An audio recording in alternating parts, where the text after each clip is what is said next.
नमस्कार। केंद्रीय मंत्रिमंडल के मेरे सहयोगी, गोवा के मुख्यमंत्री, अन्य मंत्रीगण, एम्बेसडर्स, सीईओज, सम्मानित अतिथिगण, अन्य सभी महानुभाव, देवी और सज्जनों, एनर्जी वीक के इस नए एडिशन में गोवा में दुनिया के करीब 125 देशों के प्रतिनिधि जुटे हैं। आप एक एनर्जी सिक्योर और सस्टेनेबल फ्यूचर पर चर्चा करने भारत आए हैं। मैं आप सभी का स्वागत करता हूं, अभिनंदन करता हूं। साथियों, इंडिया एनर्जी वीक बहुत ही कम समय में डायलॉग और एक्शन का एक ग्लोबल प्लेटफॉर्म बनकर उभरा है। आज एनर्जी सेक्टर के लिए भारत बहुत बड़े अवसरों की धरती है। भारत दुनिया की फास्टेस्ट ग्रोइंग मेजर इकोनॉमी है, यानी हमारे यहां एनर्जी प्रोडक्ट्स की डिमांड लगातार बढ़ रही है। इसके अलावा भारत दुनिया की डिमांड पूरी करने के लिए भी बेहतरीन अवसर उपलब्ध करता है। आज हम दुनिया में पेट्रोलियम प्रोडक्ट्स के टॉप 5 एक्सपोर्टर्स में से एक हैं।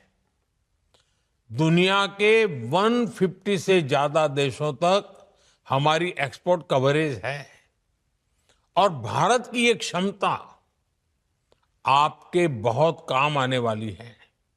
इसलिए एनर्जी वीक का ये प्लेटफॉर्म हमारी पार्टनरशिप को एक्सप्लोर करने का बहुत ही उत्तम स्थान है।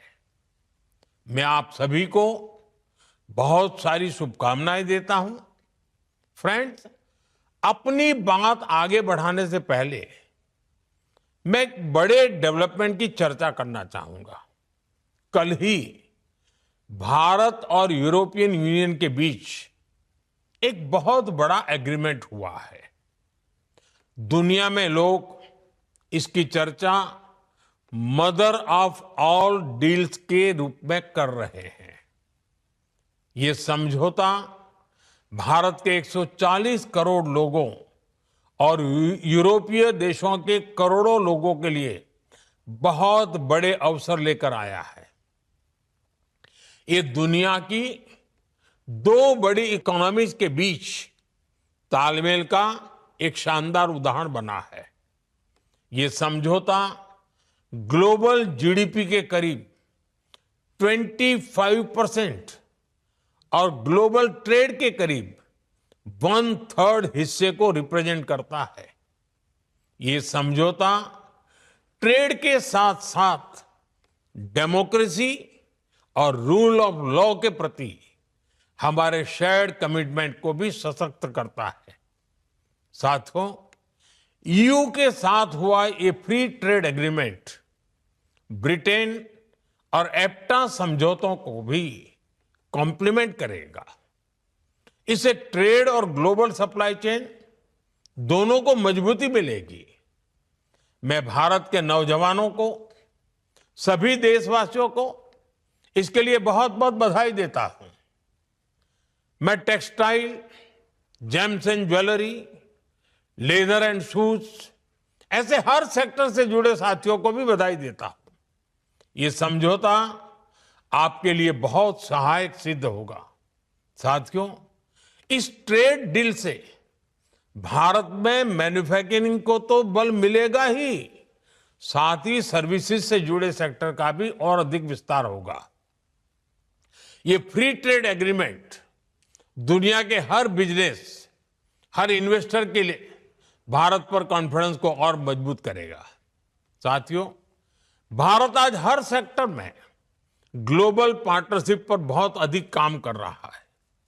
मैं अगर एनर्जी सेक्टर की ही चर्चा करूं तो यहां एनर्जी वैल्यू चेन से जुड़े हुए अलग अलग क्षेत्रों में निवेश की बहुत संभावनाएं हैं। आप एक्सप्लोरेशन का ही क्षेत्र ले लीजिए। भारत ने अपने एक्सप्लोरेशन सेक्टर को काफी ओपन कर दिया है। आपको हमारे डीप सी एक्सप्लोरेशन से जुड़े समुद्र मंथन मिशन की भी जानकारी है।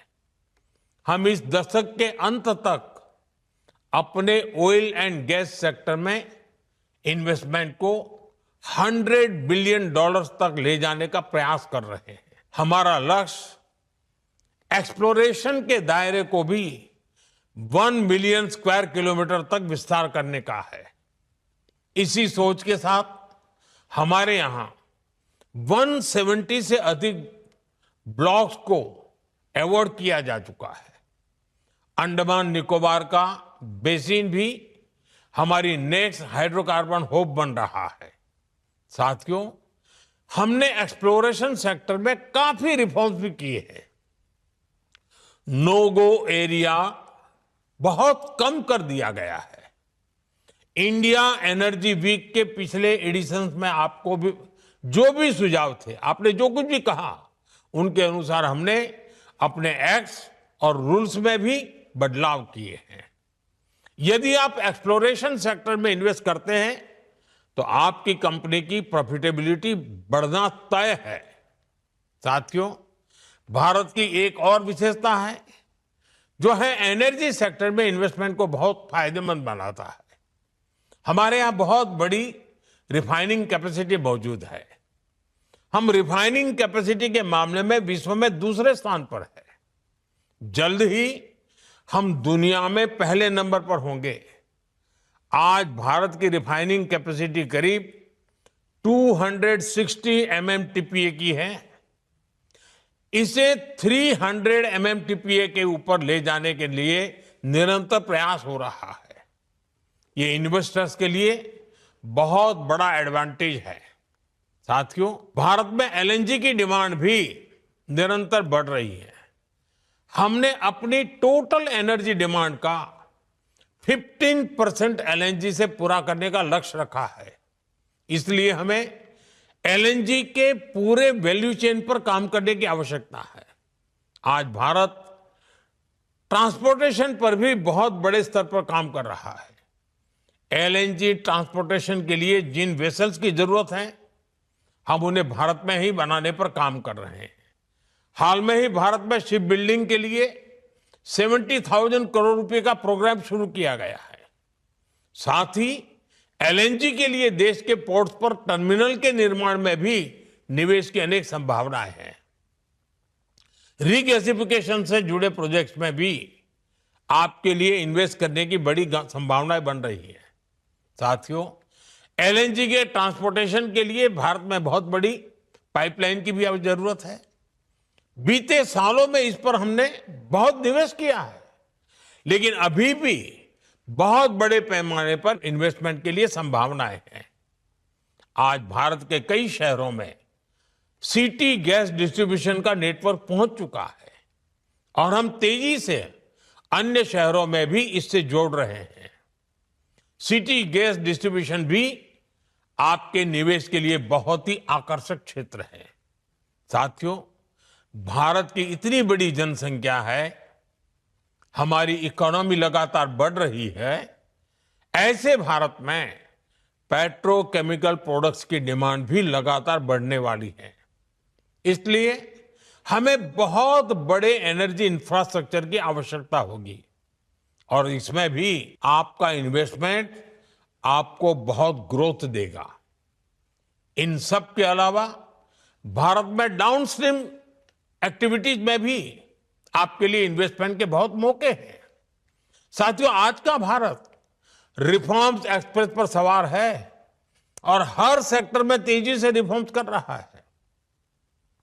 हम डोमेस्टिक हाइड्रोकार्बन को सशक्त करने के लिए रिफॉर्म्स कर रहे हैं और ग्लोबल कोलैबोरेशन के लिए ट्रांसपेरेंट और इन्वेस्टर फ्रेंडली एनवायरनमेंट बना रहे हैं।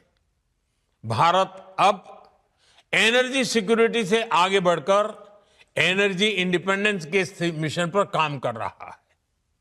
भारत एक ऐसा एनर्जी सेक्टर इकोसिस्टम डेवलप कर रहा है जो भारत की लोकल डिमांड को पूरा कर सके और एफोर्डेबल रिफाइनिंग और ट्रांसपोर्टेशन सॉल्यूशन से दुनिया के लिए एक्सपोर्ट भी बहुत ही कॉम्पिटिटिव हो। साथियों, हमारा एनर्जी सेक्टर हमारी एस्पिरेशंस के केंद्र में है। इसमें $500 बिलियन की इन्वेस्टमेंट अपॉर्चुनिटीज है। इसलिए मेरा आह्वान है, make in India, innovate in India, scale with India, invest in India. इसी आग्रह के साथ मैं आप सभी को इंडिया एनर्जी वीक की अनेक अनेक शुभकामनाएं देता हूं।